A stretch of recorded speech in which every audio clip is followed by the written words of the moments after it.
I think it's one of those moments in time that none of us who was alive will ever really forget exactly where they were when they heard the news of the tragedies that occurred on 9/11. I know for myself, it was a 21-year-old kid living in Ocean City.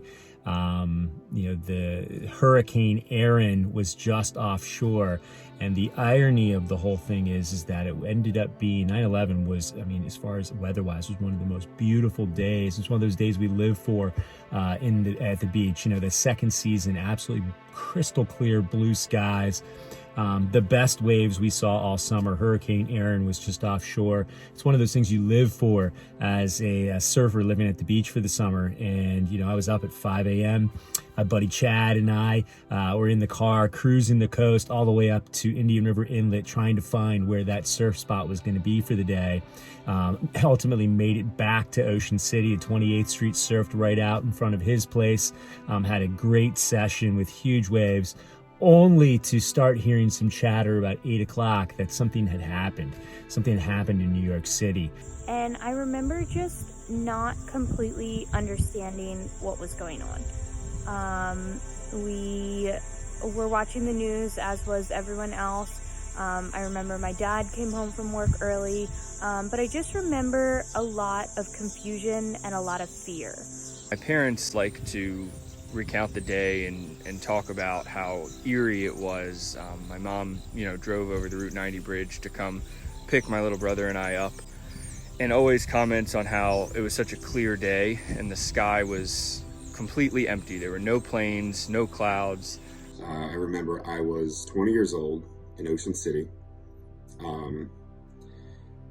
laying in my room, doing the typical 20-year-old thing, sleeping in Ocean City, and my roommate comes in the room and flips on my television and says, "We're under attack." And at first I didn't realize the scope of it. I actually thought it was some kind of an accident. A plane hitting the World Trade Center, and just disbelief, the idea that this couldn't actually be planned. It just happened. It was an accident of some sort. To go back to his house and going into the apartment, I remember it was like, oh my God, it happened again.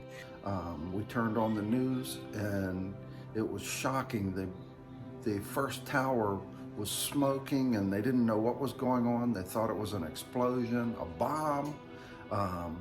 And then, oh my God, out of nowhere we saw, there's another plane coming, and hit the second tower. It was terrible, it was devastating, like, oh my God, what is going on? It seemed like the worst tragedy ever at the time. As the towers began to fall, we quickly realized that we were actually under attack. And obviously, like everybody else, just glued to the TV in shock and very sad when the towers fell, and just kind of confused. And I'll just never forget that moment and what went on through the rest of the day, the next couple days, the next couple weeks. Just the way that our country came together and supported one another and put aside their differences and really just all became one. And the never forget kind of movement, if you will, I think has been really instilled in my generation. And I know every year I watch news stories about it, and you just think about all the lives that were lost and all of the heroes that day. And it really kind of helps people that were my age understand the gravity of the day. And honestly, I didn't really shake that feeling until years and years later. My wife and I visited the Memorial Museum in New York and really got firsthand accounts from some of the people that were close to the disaster, some of the first responders' stories.